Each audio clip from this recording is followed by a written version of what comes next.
Ukrainian Cultural Heritage Village has added a number of historically restored buildings over the last number of years. The latest is a two-room school dating back to 1930. The building comes from the town site of Morecambe, Alberta, which most people will not know the location of or have never heard of before. It's east of Two Hills. It's a very typical design for most of Alberta. The old school has undergone 95% restoration with new materials, including maple floors, a match to the original. Two upstairs rooms housed grades 1 to 12. The basement was and will be a fitness room.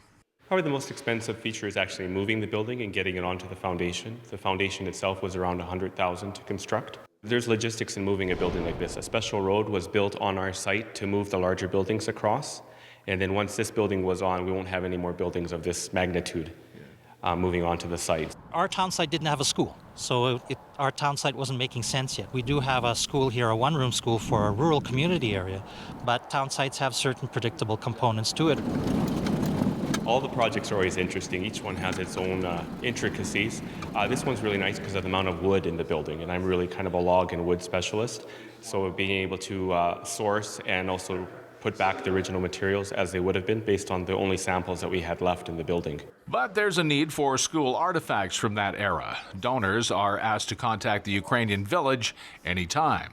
And right now we're looking for furnishings for the school. So all the school desks, the teacher's desk, the teacher's chair, globes, the map cases, all that kind of thing. And often we also use current manufacture objects, which are things that are made today but look historically accurate enough to be used in a living history museum.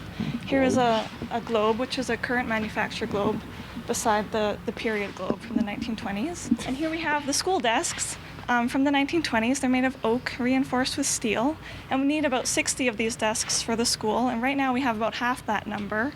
A 1930 two-room country school, soon to be completed, was in its time a place of higher learning for countless numbers of rural Alberta students of Ukrainian descent. These schools also bring out another story of prior to then, to get a higher education, meaning higher than grade 8, usually you had to go to high school in the city.